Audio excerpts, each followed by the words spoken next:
Welcome back to the Whatnauts Reactor Core number 104. We have a brand new spoiler cast for y'all. Ant-Man and the Wasp, Quantumania. This one is going to be exciting. My name is Kyle Springer. I'm here with Melissa Wilkinson. Melissa, how are you? Hello.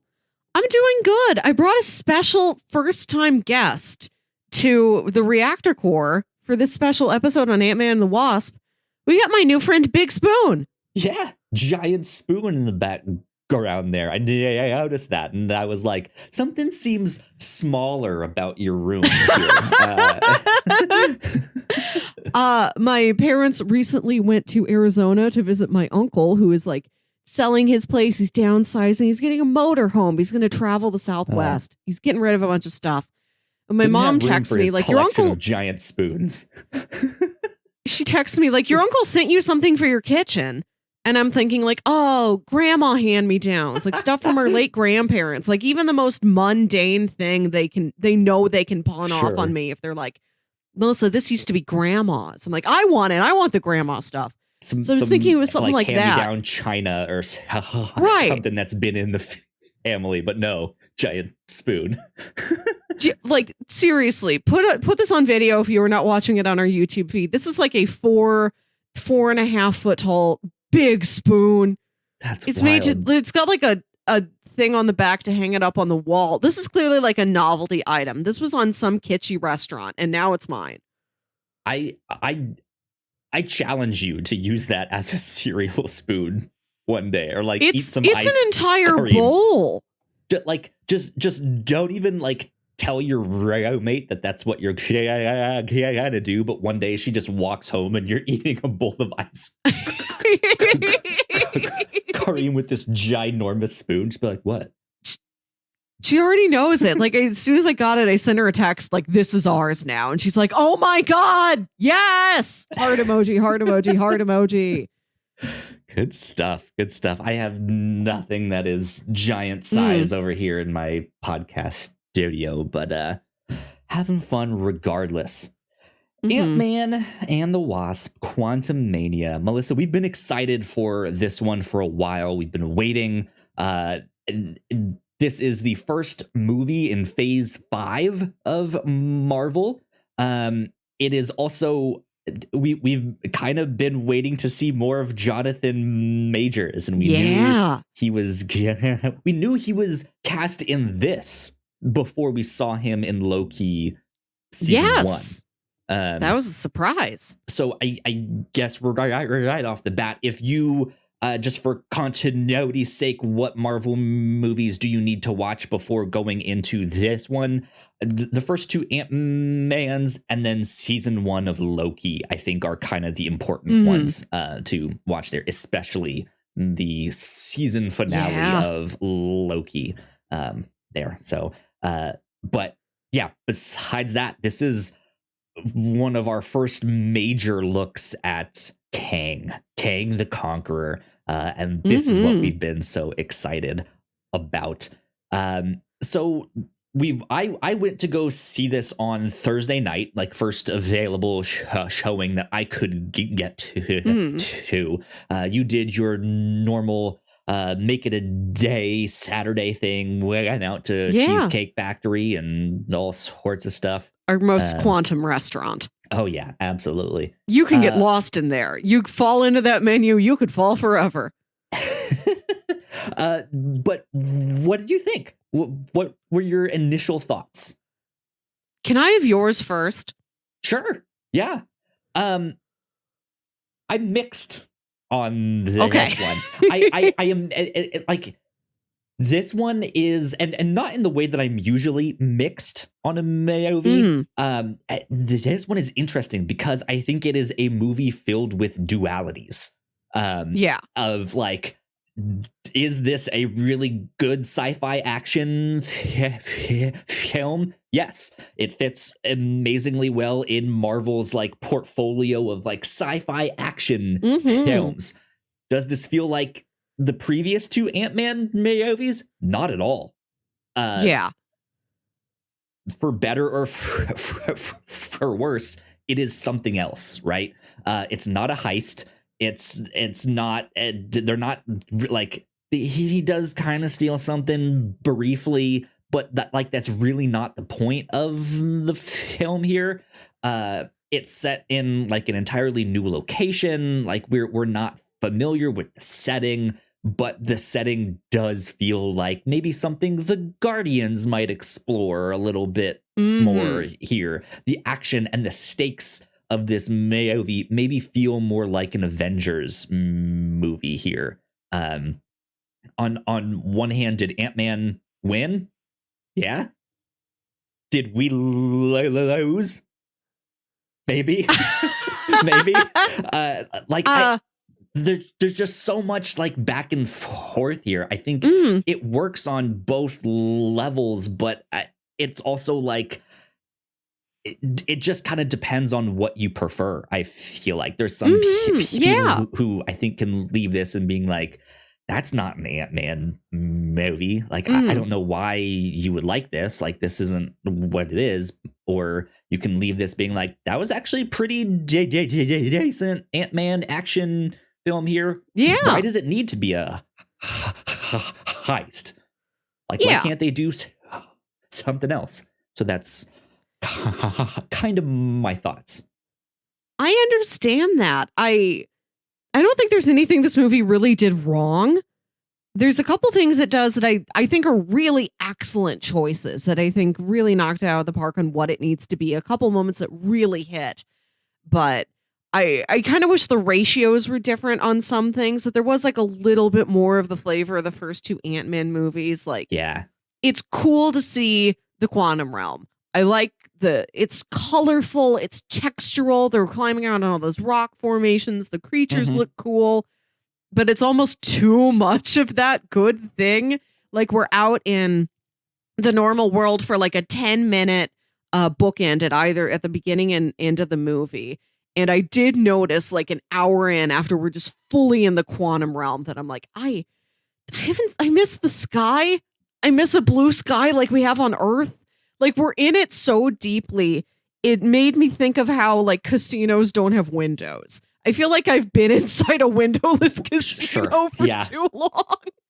Like, this was fun at first, but now something about it makes me feel unnerved. I want to go outside. I want fresh air. Cabin fever. Yeah. Right. This is a movie that doesn't have a lot of fresh air to it. Yeah, it's an interesting one. I think it could have benefited from some kind of character on the outside, right? Yes. And that we switch out to like, okay, what's the ex-con security thing? Like, what are they up to? Like, they weren't in this one. Casey, Judy Greer and Bobby Cannavale. What are they doing? Right. No. Right. But I mean, at the end of the day, I think it was a fun film. It's also not as much of a comedy as the other two are. This is much more serious. It's a weird.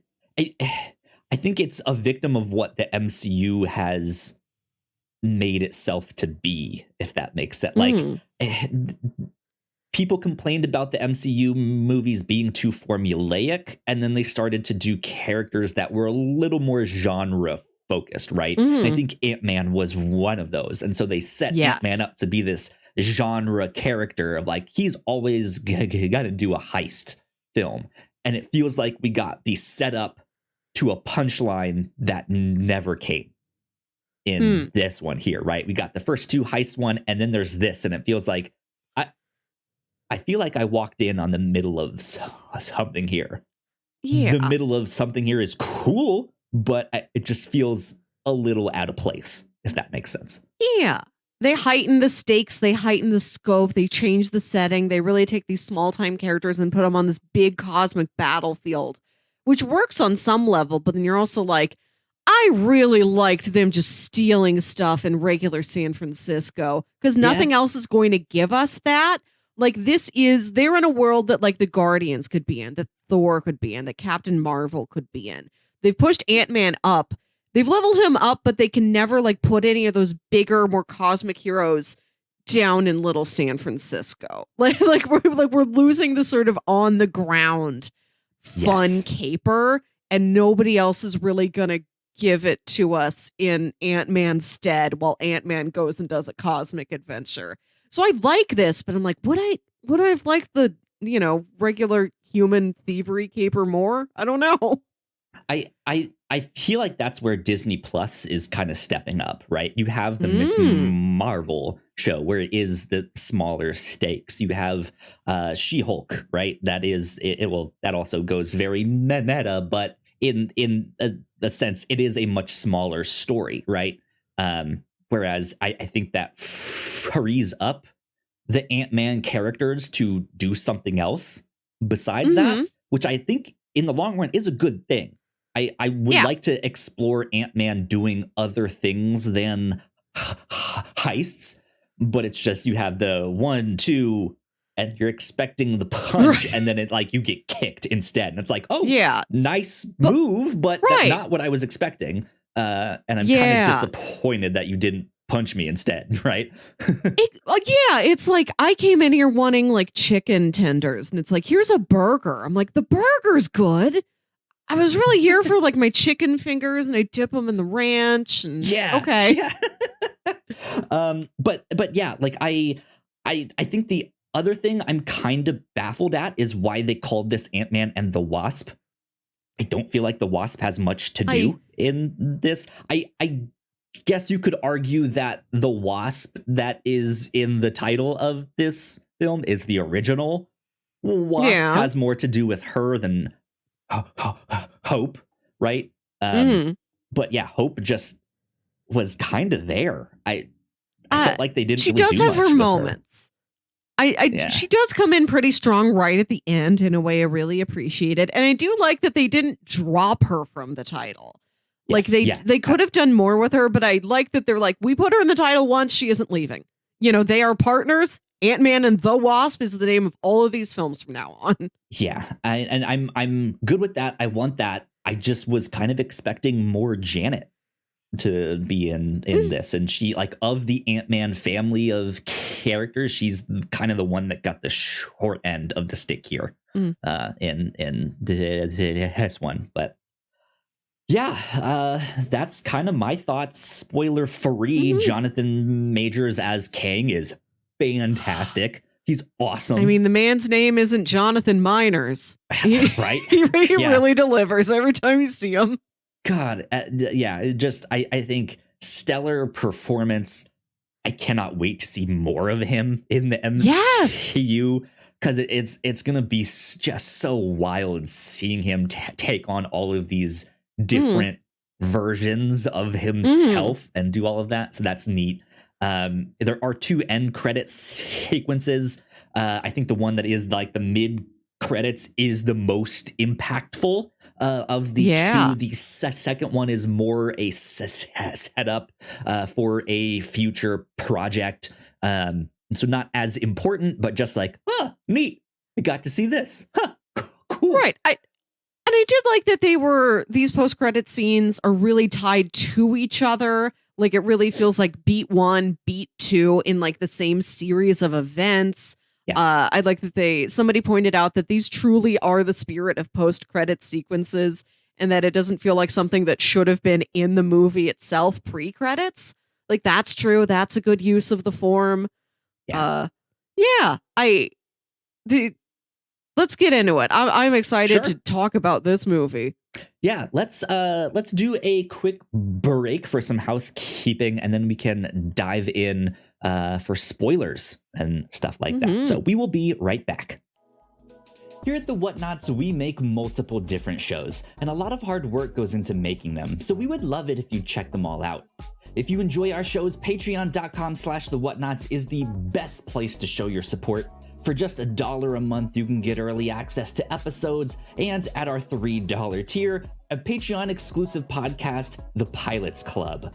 You can even get a shout-out and thank you on most of our shows at the $5 tier.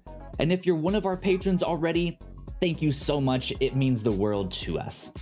You can find out more information on our website, thewhatnauts.com, as well as your favorite podcasting platform of choice. When you type in The Whatnauts, all of our shows will pop up right there. Just don't forget to give us a nice rating and review if you like the shows.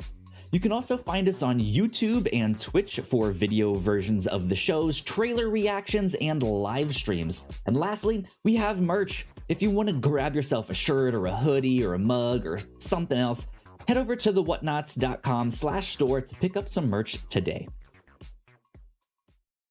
All right, we are back. Go check out some of the stuff that we've done recently here at the Whatnauts. Lots of cool things to check out, but let's dive right into spoilers. Bam. Is there anything that you want to kind of spoil right off the top, or do you want to dive into more of like a plot? Like, here's the broad strokes of what happened. I want to ask you this. There are so many theories about what this movie could be going into it. One of which was, are we going to get any hint at the Fantastic Four? Have the Fantastic Four been down in the quantum realm since the 1960s, maybe? You know, Peyton Reed originally really wanted to do a Fantastic Four. People were wondering, like, is Marvel going to give him that? Like, you're not directing it, but you get to be the first person to introduce like a clear Fantastic Four in the 616 universe, sort of Easter egg or some sort of appearance. Were you thinking that was going to happen? Not really. I knew that was a theory floated out there, and I mean, Kang does have connections to the Fantastic Four. So in that sense, of Kang's many personas and stuff over the year, we got to see the Council of Kangs in the first end credits scenes. We got to see like all different kind. We got to see like Iron Lad, who's a member of the Young Avengers. In that. So I mean, I guess you could say there's kind of like, this one version of Kang. He's a Fantastic Four villain. Like, here you go. But that's kind of it. And I feel like that even that's a stretch. I think I was really just hoping for a good introduction to Kang, which is, I think, what we got here. Yes. So, I think in terms of that, I think I was satisfied of just like, who is Kang the Conqueror? Who's going to be our next big bad? And we got to see him, and he's going to be a big bad for sure. Yeah, a real presence right off the bat. I think the movie definitely establishes that. Although I know there were also people who were talking about how are they really going to make sure Kang is formidable as soon as he appears. People were theorizing like, what if he kills an Avenger in the Avengers own movie? What if he shows up in Ant-Man and the Wasp Quantumania and kills Ant-Man? It doesn't go that dark. Nobody dies in this movie. Almost. It looked like that might happen, which I think alludes to the fact that this may have like that may have been on the table for them. Like, is it time to kind of put some of these older Avengers characters to bed and start letting the young Avengers shine? Do we kill off Paul Rudd? Everyone would hate us for all of that, right? Like, we already had all of the like heart-stopping moments of Infinity War of like, no, not my characters. But yeah, Ant-Man at the end here was all like it. I was like, oh, he might not make it here at the end. Which I actually kind of think I would have been okay with. Yeah, that would be a really interesting high stakes turn. And just give the spotlight to Catherine Newton playing Cassie.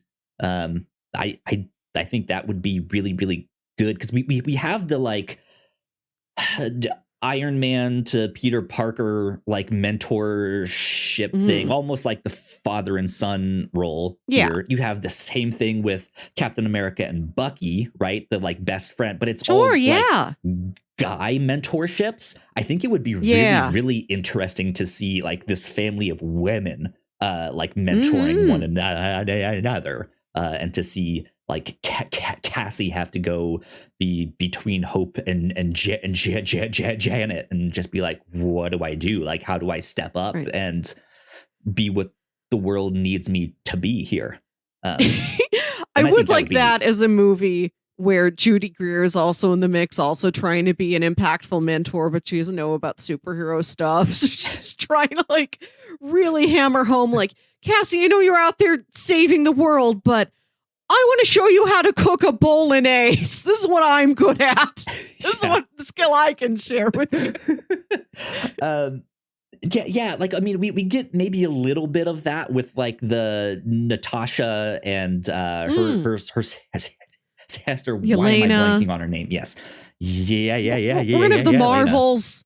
Yeah, and we're about to get it in that, but I think there's not enough of these like women to women mentorship thing, which I think would be neat in the Ant-Man series. But yeah, I think to go back to your question, didn't expect the Fantastic Four. I was just kind of hoping for like, why should we fear Kang? I mean, I knew, but it was still just like in the scope of the MCU. Like, why should Kang be the next bad guy? Why should I think he's just as powerful, if not more powerful than Thanos? And I think they did a good job, a good first step with that. If you don't count Loki season 1 to be that first step. Yeah, that was like the teaser, the amuse bouche, and this is truly big foods on the table. The appetizer, yeah. Here's the entree, the main course. Yeah, and I thought Kang was fantastic. I like how he is softer. He is more relatable, but he is also just once that switch flips of just like this guy has some anger issues here. He's about to be a real problem. Because that is the whole thing is like he gets trapped in the quantum realm. Later on, we learn that he's exiled there, which caveat on that, because when he was exiled to the quantum realm, he crashed, and it was the crash that took out his quantum, or what was it called? The like multiversal core engine thing that he had. He has this like multiversal power source, and it's when it crashes that's when it breaks. If he hadn't crashed, though, this exile would kind of be meaningless. He could just go wherever he wanted. He could open a portal to wherever. So I don't know if he was exactly exiled. I think there might be some more stuff with that, but that's just my theory. I don't know. Yeah, you're curious about how the rest of the Kangs were like, we're not only going to shove him in there, we need to make sure he physically crashes. Like the ship has to break in order for him to truly be exiled. Yeah, they want you to think he's trapped there. And he is if he does not have an escape route, right? Like you can't just leave the quantum realm if you go up high enough, right? Like you have to have certain technology to like get out of that. Yeah. But yeah, so like he is stuck there because of Janet, and I think that is the big, not mystery, but that is kind of the impetus at the start, right? We get the first bookend of, they're back home, the family's together, Cassie is there, family dinner. Oh, hey, I've been working on this project. I've been like trying to map it out. I've been sending this satellite signal down to the quantum realm, and Janet is like, shut that down right now. And then they all get sucked into the quantum realm. That's when we get the backstory of Janet having helped Kang to fix his engine, and then she sees like what he truly is. There, she get like by touching like the equipment, once it's all powered back on, she gets this like neural, like not implant, but like she like gets all of his memories because the ship is connected to his like has a neural link with him there. And at that, she's just like, if I let you go, you're just going to hurt a bunch of people. And he's like, but not your universe here. Yeah. It's like, you'll be fine. I like you. Like, you're safe. Like, you helped me, so I will leave you alone. That's it. And then she's just like, but everyone else, like, is going to get destroyed here. And I don't want that. Yeah, I feel like I'm rambling now, but explaining a bit of the plot here. But yeah, that's okay. We don't have to go real linear. Thoughts on this stuff so far? Janet's secret. I do like that we get the bit where Hope is continually trying to learn more about Mom. What did you go through? And she's like, it's okay if you want to talk about it. Like, I am here for you. Whatever it is you went through, please know that you can share this with me. And she's kind of a little upset that her mom isn't willing to share anything with her. And it does have more context when she realizes, oh, you not only were stuck in this lonely, weird quantum realm for like 30 something years, you also met this guy. You met like the worst villain we've ever known. And then you had to see all of the pain that he inflicted on all of these different universes and timelines. Yeah. So I like that journey of, why isn't my mom talking to? Oh yeah, that's a rough one. Understandable. Yeah. Yeah. I like all that. It makes sense that Janet would have been up to stuff in the quantum realm in those 30 years that she was trapped there. So I like that we got to see, at least got like hints at what she was up to, that she was helping the like natural inhabitants of the quantum realm kind of stay alive against Kang after she was just like, I'm not letting you out of here. Like, you need to stay trapped here. But that is where I think my first kind of, I guess, qualm with the film is, as much as I agreed with what you said of like, we stay in the quantum realm for so long and I just kind of wanted to see the sky, I also felt like we glossed over it a lot. Like, I would like to know more about what's happening there and the characters there. I just don't felt like I really know who they are, or I don't know. The characters who have a joke to them, the joke is really clearly communicated. I think this movie has fewer jokes in it than the previous two, but the ones they have are just as successful. There are plenty of laugh out loud moments in this movie. I love that the final moment of the movie pre-credits is like a very good joke.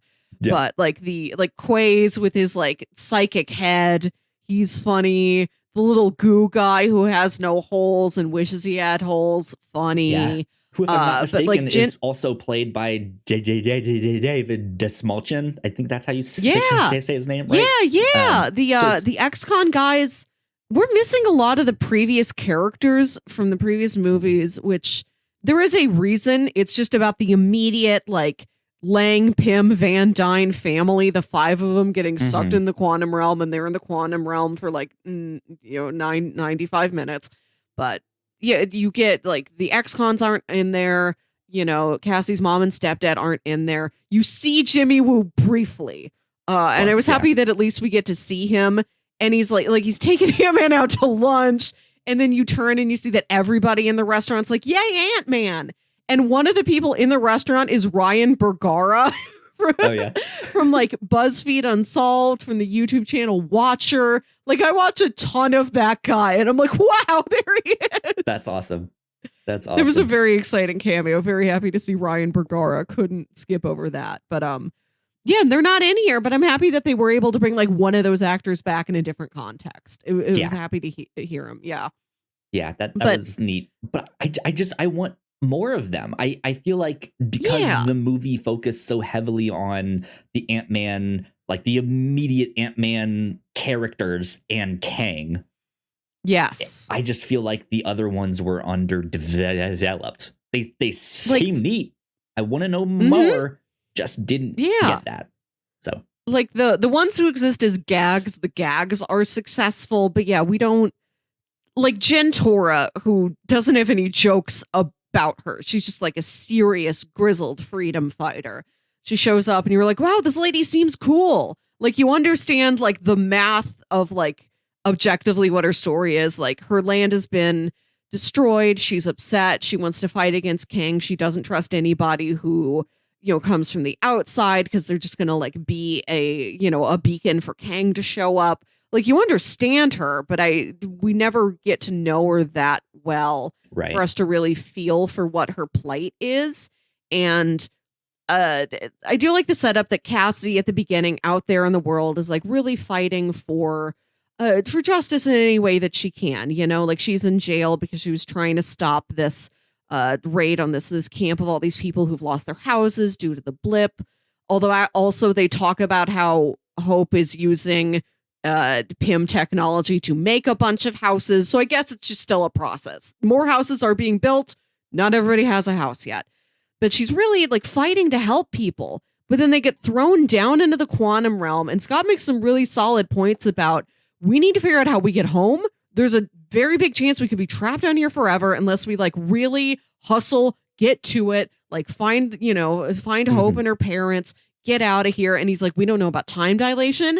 We don't know if we're here for a couple hours, if it is like days or weeks or years up on Earth. Like we don't know what's happening up there. We don't know about your mom. We don't want your mom to miss you. And Dad's and Cassie's like, Dad, we have to help these people. Like she makes a good point about like just because it's not happening to you doesn't mean it's not happening. Like she has a strong sense of justice, but also this is the time when I'm like, Cassie, I think there are very good reasons why you should watch out for yourself and your immediate family in these circumstances. Like your dad has a really good point about we need to take every chance we get to make sure we get home and we have not lost years of our lives. Like he went into the quantum realm at in the post-credit scene of Ant-Man and the Wasp. He comes back up. It's like 5 years later. The world has been decimated. He doesn't want that to happen again. Like just listen to your dad. Like I appreciate your spirit, but I think it is okay. I don't think it is a mark against you if you say,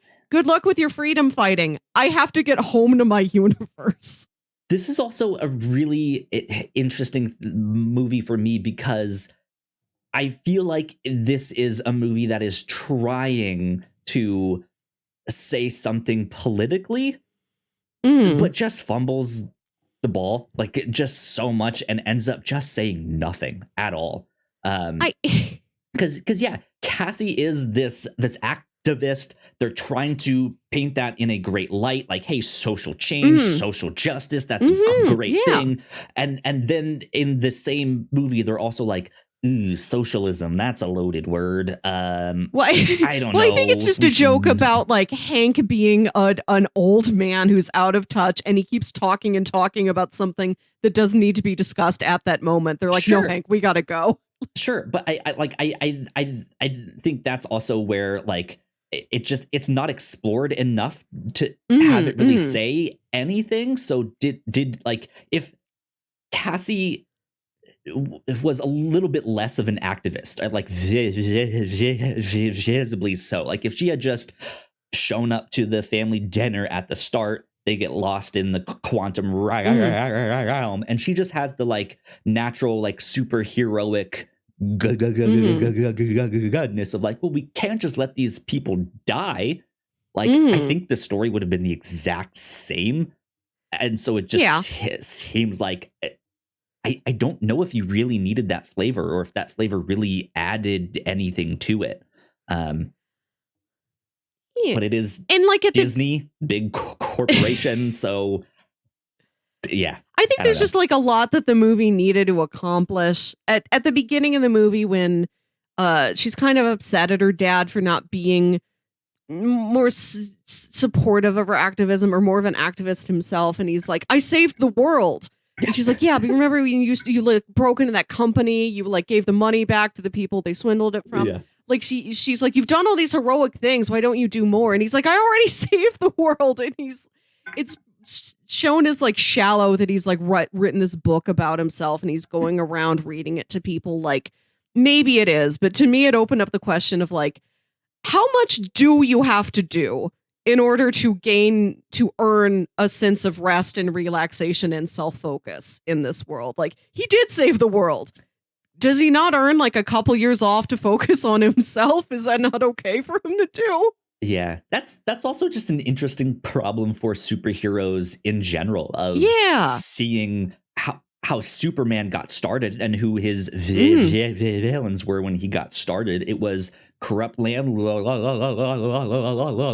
who were charging too much or ignoring maintenance and stuff. Like, that's who he fought.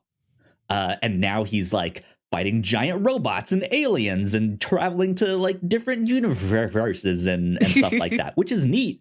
But then, yeah, it's like, okay, he is doing his own thing to save the world in his own way, but there's also still other problems here down on Earth. And so are there heroes to kind of take care of those things? I think is what Cassie's character is starting to get at. Yeah. Like, you don't need to, like, we can have the Avengers go fight Kang or go fight Thanos. I'm going to stay here in San Francisco because rent is so absurdly high. We have a homelessness problem. Like, we need to do something about that here and help these people. I like that about her character. Yeah. But like I said, it just like doesn't really affect the movie in any kind of interesting way. And it leads to you just like asking more questions, and like her sense of small justice does get kind of lost in the massive scale of things, where it's like, absolutely help the people in your community. If you are lost in another dimension, get back to your home dimension first. Like, it's okay if you prioritize that. Yeah.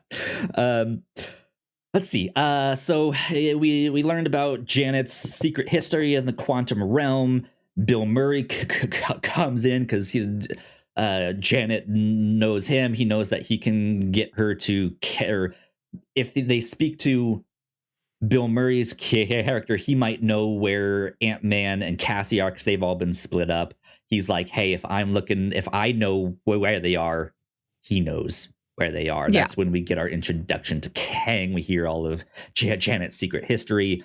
And then, Kang ends up capturing them all. And he makes a deal with Ant-Man to go steal this like quantum multiversal engine core again. I guess the only way he can get it to work is if he uses the Pym particle to make it smaller, to make it actually like fit and do his thing there. So that is the heist of the film, which ends up not being much of a heist.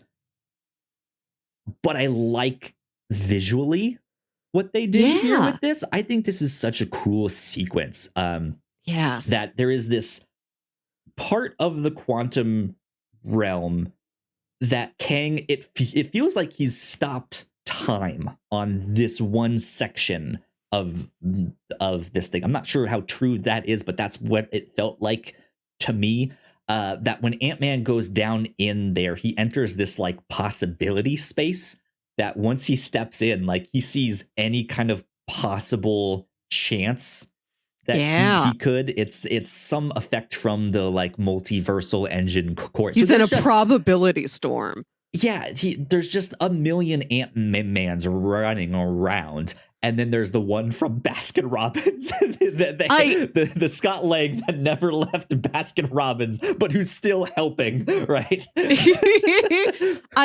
First off, New Rockstars pointed out this is the 31st Marvel Cinematic Universe film. Baskin Robbins has 31 flavors. Like, it's really serendipitous. That's awesome. That they already had this set up in Ant-Man, and they're like, lots of Baskin Robbins references. And I like that. I was weirdly moved by all of the Ant-Men working together once they've realized like Cassie is talking to Ant-Man Prime.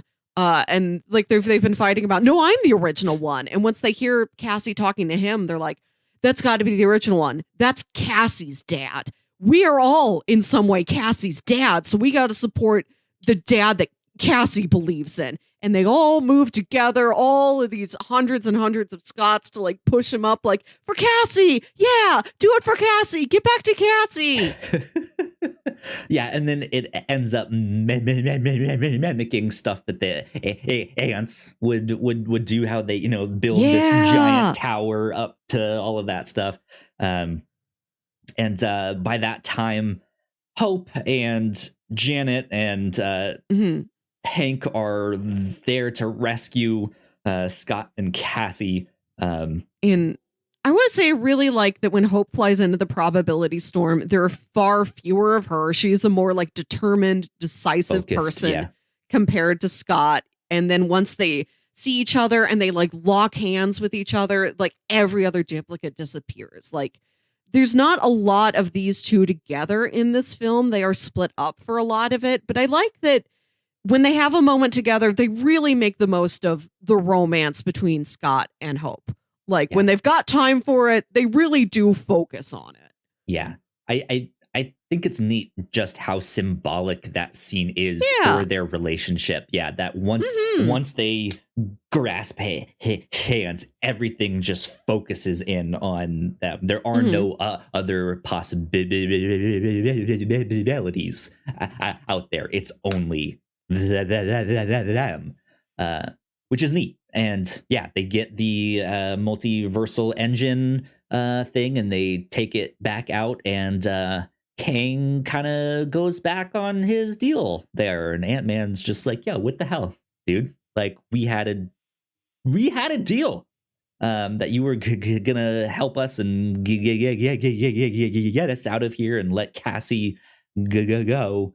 But he was just like, I changed my mind. Sorry. I did the evil villain thing.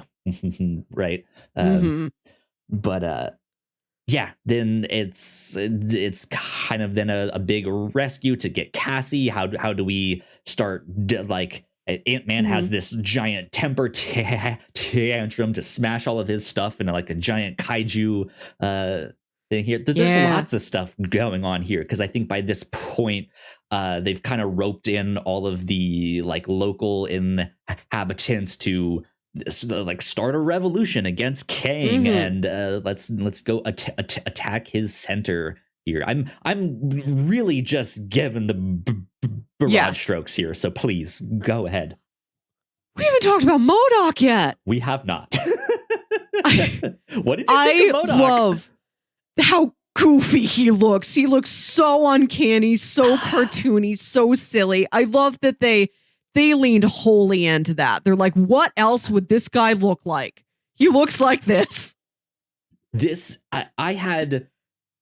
I felt like this was the biggest roller coaster for me in this movie. Immediately when he like lifts up his like golden like mask thing and you see his face, I was like, oh, that looks awful. And then like as it went on, I was like, it looks bad, but I think that's on like that. I think that's the joke. I think like that's kind of exactly. He looks so bad that it's so weird that it's just like, I think that's why I like it. I like it. It's ridiculous. It's the most like, comic booky. Like it's so spot on in a way that is just off-putting. Exactly. That I'm just like, I think I like him. Yeah. This is a movie that's very good at bookends to itself and to the Ant-Man series at large. And this feels like a meta in Ant-Man 1, where he brings Cassie the ugly bunny rabbit and she says, it's so ugly. I love it. Yes. That's how I feel about MODOK. Yeah. Yeah. Yeah, that's actually a really good comparison. I liked how that is how MODOK was made, and he's not just an invention of AIM like he is, or I guess I don't know if that is his origin in the comics AIM or sounds not. But right. He usually works with AIM, and he has a bunch of AIM minions underneath him, which is why it was strange to see AIM in Iron Man 3. It was like, who is this other dude running AIM? Shouldn't it be MODOK? Yeah, I like that he gets sucked into the quantum realm, is fixed as much as he can be fixed by Kang, but is just like this giant head with these little tiny arms and legs sticking in this like floating chair. They've got a big head and little arms, and I'm just not sure how well this plan was thought through. This is also kind of to briefly go back to what I said about it feels like this movie is trying to say something about politics and then does not. I think Cassie's kind of activism and stuff is just kind of summed up in her interactions with MODOK, which culminate in just don't be a dick. Well, what I do like the finesse on it is it's never too late to stop being a dick. She's like, you can change at any time, and the change you make has some value. Yes. But it seems like Cassie really wanted to help as much as she could the people of the quantum realm. She wanted to help them live and fight and do all of this stuff. And it just, she doesn't really get a chance to do that, I think, like she wants to.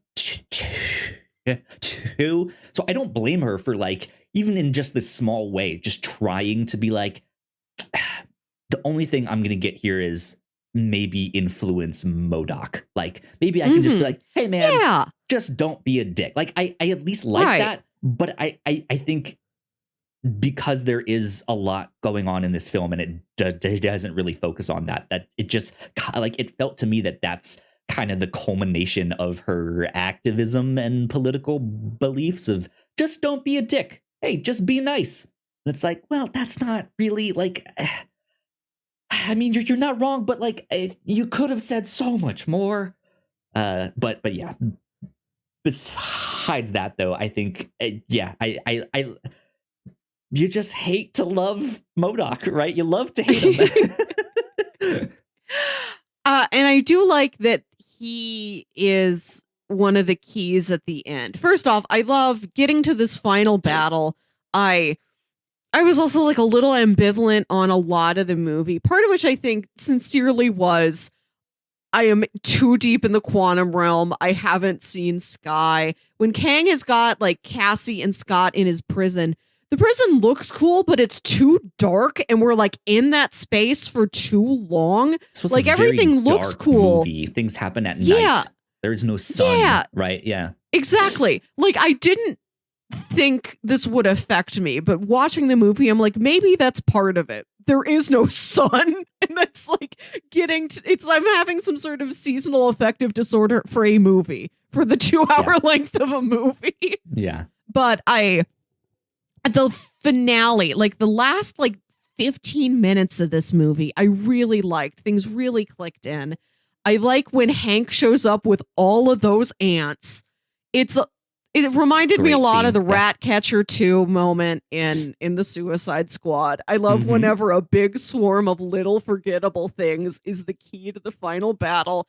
And I love that he shows up with this huge swarm of ants, and you expect him to have some cool line, and he doesn't. It's just Michael Douglas standing there, just, like, looking real smug, doesn't say a word until all the ants have swarmed, and then he just says, "Sorry, I'm late." A lot of ants. I love you know that, like, in his mind, he's, like, trying to think of something to say, but the coolest thing he could have said was just like, "Still got it, baby." And then he was like, right, or he's like, I shouldn't say the ants do the talking for me. I don't have to say anything. Look at all of my ants. I love that the movie really drilled down on, like, isn't it funny that this guy thought ants were so cool and he built his entire life's work and his whole identity around ants, and nobody but him thinks ants are this cool? Like, it's such a dork. Like, he's such a, like, dorky dad in this movie in a way that I find really enjoyable. He doesn't get a ton to do, but I do like whenever we check in on Hank. I love that he's softened up. He was wearing, like, sweater vests and things in the first 2 movies, but now that he's back with his wife, he's, like, more casual. He's just wearing a flannel. I think it's very funny that Janet calls him Henry. Right. Yeah. Yeah. I liked that. I liked Ant-Man stomping around big old kaiju style. Yeah. But that was also something that I thought was strange. to be in the quantum realm, you have to be small. So them being at the size and being like, oh my God, I'm big. And Cassie is there being like, I'm so big. It's like, no, you're actually small. Like, right. I did watch a Real Rejects reaction of this movie, and Coy Jandra was pointing out, like, they are so infinitesimal in the quantum realm that they have gone from 0.001 to 0.002 in size, and they're acting like it is a massive difference. And it's not. And like, that is the thing of like, they couldn't go big, or at least in the first one, right? They couldn't do that giant size because there was like a physical strain on them. Why is that here? They're not going big. Yes. I don't but like when they get back down to size, like Cassie is still just like, that was hard. Ooh, right. And like, really? When you stop and think about it, you're like, wait a minute, these don't connect. That gag doesn't belong in this setting. Yeah. But I still visually liked it. Them just stomping around and smashing things. Also, he's stomping around and smashing things, not knowing where Cassie is. What if she was in any of those buildings? Yeah. Scott, what are you doing? Speaking of buildings, I think one of my favorite like gags in the quantum realm, one of my favorite creatures is the living buildings. And Scott's like, is that building alive? And whoever he's talking to is like, yeah, are yours dead? Great. Loved it. I think in the final battle. I just wanted to say about, like, I talked about the ant swarm. I like the ant swarm. I like MODOK being the thing that breaks Kang's force field, where he zooms in. He's like, he doesn't want to be called MODOK anymore. He's like, I am not a dick. My name is Darren. I am not a dick. It's one of the classic, like, you get the henchman on your side and the henchman turns on the villain at the last moment, and they're the thing that turns the tide and lets you win. I like a good one of those. I like the rush too. We've got the portal open. We can get through. And then Scott's the last one to go through. And then Kang shows up and they just beat each other. I love that the final bit of climax is just a fist to fist brawl. This is what I wanted to talk about next. Yes. Because on one hand, absolutely loved that they basically gave Ant-Man his I can do this all day moment. Like, that is the vibe that I got from this. Also, and I was just like, oh, this is awesome. Like, I love this. Also, when you first meet him in Ant-Man 1, it's the day he gets out of prison and he's in that prison fight. And then you learn, oh, that's your final rite of passage. You like fight the biggest guy on the day you get released. So I love the bookend of first time you meet him, he's in a brawl. The time when you think this might be the last time I ever see Ant-Man, he's in a brawl. That being said, this was another scene that I had a huge problem with. When Scott realizes that Kang is getting up and he's starting to move, he pushes Cassie in through the portal. And then you see like what happens on their side, and they wait a second and they're like, what happened to Scott? And Cassie's response is, I don't know, he was right behind me. Not, oh my God, he pushed me, something's up. Oh yeah. And then they have this big long fist fight on the other side, and no one checks on him. No one like pops in their head to be like, hey Scott, what's happening here? Like, Hope could have literally popped her head in to be like, what's happening? Oh shit, he's back. Bang, bang, bang, bang, bang. Scott, get in here. I'll cover you. And that's it. Like, that could have stopped them right there. But they just take forever. Yeah. And it's just like, what are you doing? And then Hope finally steps in. But like, it was just like, anyone? Is anyone going to check on him? No? What are you doing? I was just like it's not, time isn't super, like they could have edited I don't know. Like it felt like they're on the other side. That weird and time it's like, dilation. Yeah. What's happening here? It could have been like that legitimately could have been like Hope checking in on him instantly, but they don't show us that. right? Like Right, there is like, no explanation. Like, man, it sure took you a while. And she's like, what do you mean? I left right away, right? Like, yeah, if there's no some sort of line time about that. dilation or some sort of problem where the barrier is one way and they have to like fix something so that then Hope can go back over, like those things might have happened, but they aren't really clearly communicated. And then they're on the other, and like you don't know exactly how long the portal is going to be open, and there is like a little bit of like hang time after like Kang is there fighting Scott, and it's like, why don't you just run for it, Kang? Yeah. I don't know. But I do like the concept of the brawl, and I like that Ant-Man Yeah. really can't land a punch on him. He is getting beat to heck, and every once in a while he gets a good move in there, and I like that. But overall, God, all that training for Creed 3 oh my God, to see yeah. Jonathan Majors in that. Good God, he's just ginormous. There's one scene where he like steps in the picture, and you just see his bicep, and it's just like, oh, good God. Like that thing is just incredible. muscle. Yeah. I as a side note, I want to mention there is a Wired autocomplete interview with Paul Rudd and Jonathan Majors. They're so much fun together. It seems like they're really good friends. They've got great banter. They're really supportive of each other. I don't watch a ton of those because there's so many, but this one is worth watching. Watch that interview between the two of them. Cool. Jonathan Majors is wearing a weird floppy hat. There you go. But yeah, so eventually Kang gets sucked into the quantum realm even further, like in a layer below what we see. I guess it's not entirely clear. In my mind, he's not dead. He will be back somehow, some way.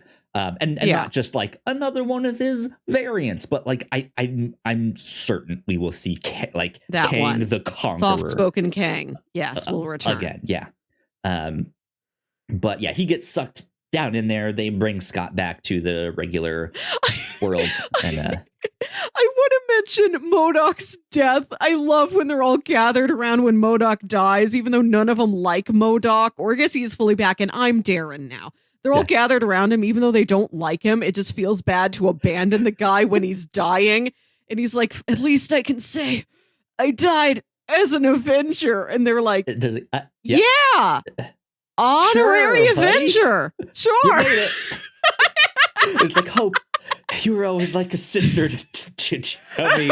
She's just like, no, you weren't. I don't know. I love him reaching out to like pet at Scott's face.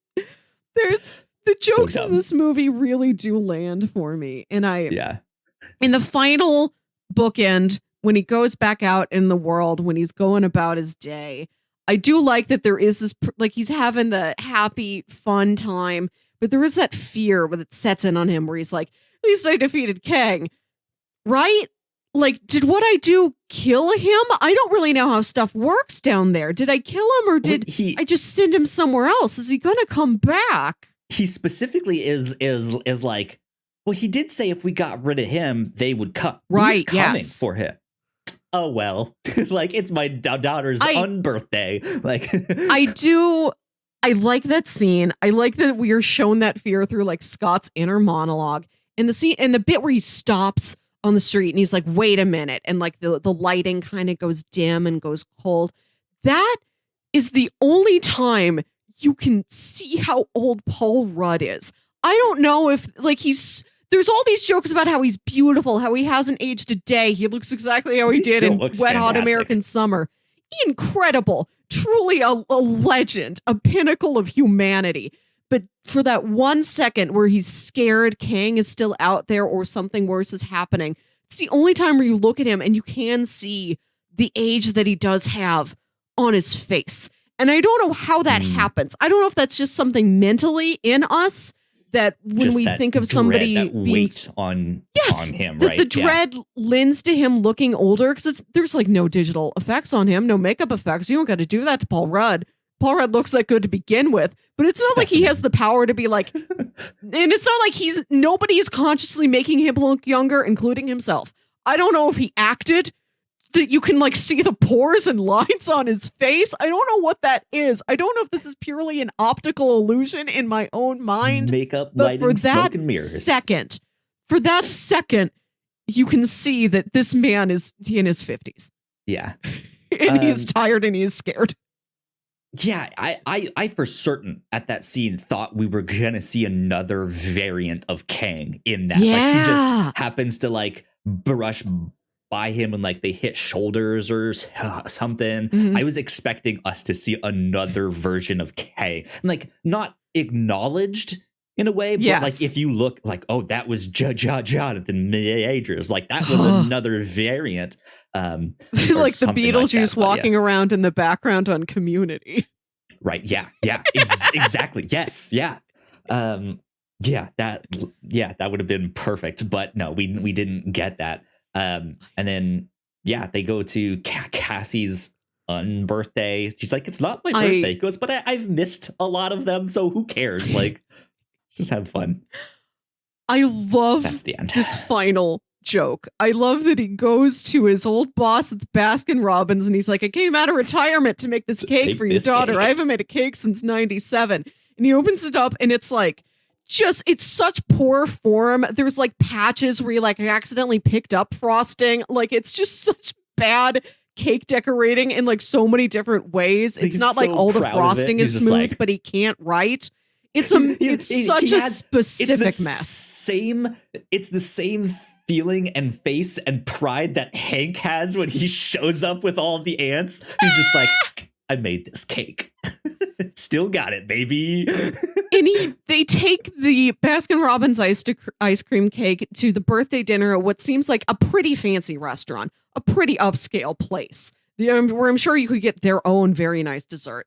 But they all serve this Baskin Robbins ice cream cake. And the final joke is he bites into the ice cream cake and he's like, oh, like not only can that guy, right, not only is it an ugly cake, that guy did something to the cake where it doesn't taste good anymore. How do you do that? How do you make a Baskin Robbins ice cream cake that tastes disgusting?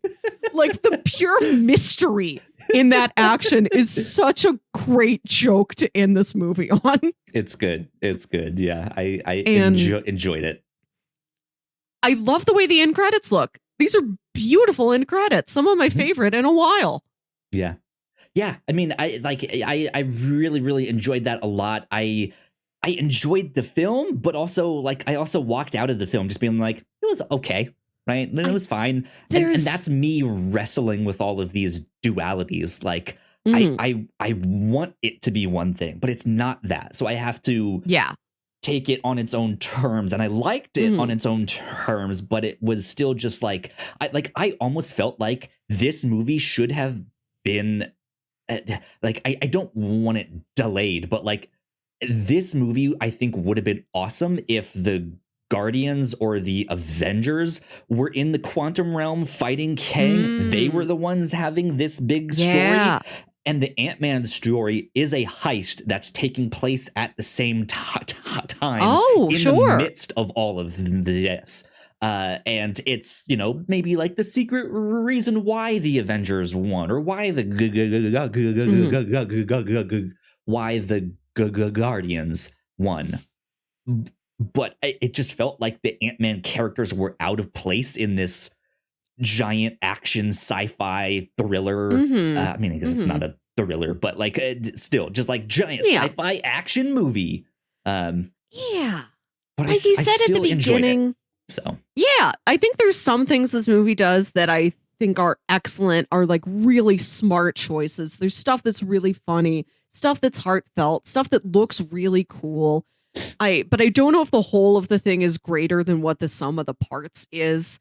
But that's okay. Like there's so much MCU stuff. It's all right if I see something that is a couple shining moments but is otherwise lukewarm. Like there's so much room for me to love the parts I do love and find other things that I'll love. Like next movie up is Guardians of the Galaxy Volume 3. That is my entire jam. Yeah, absolutely.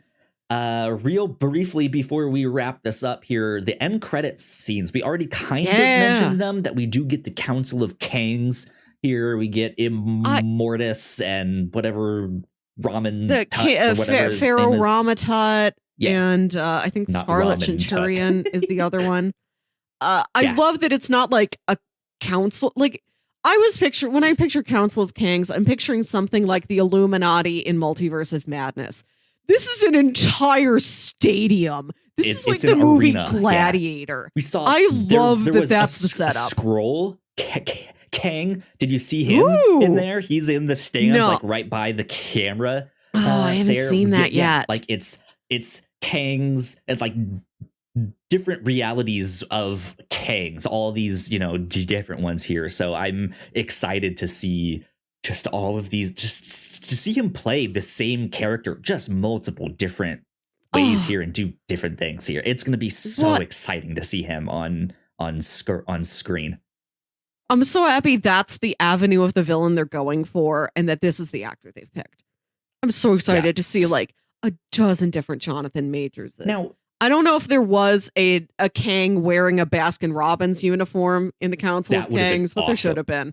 There should have been, absolutely. What I was about to say, then when we read that Doctor Doom comic on the review show, one of our other podcasts, we did get some Kang in that, right? Didn't he show up? Yeah, briefly it's a in there? Kang who's become sort of cosmically displaced, kind of untethered, and he keeps like popping out of that timeline or that dimension and popping back, and he keeps coming back to Doctor Doom, and he's like, why do I keep coming back to you? Do you think somewhere distantly we're related? Like you're me in another dimension, or you're like my great-great-grandson or something? Like I go all throughout space and time. Why do I keep seeing Doctor Doom? And Doctor Doom's like, I don't know. I'm busy hating that fool Richards. Get out of my office.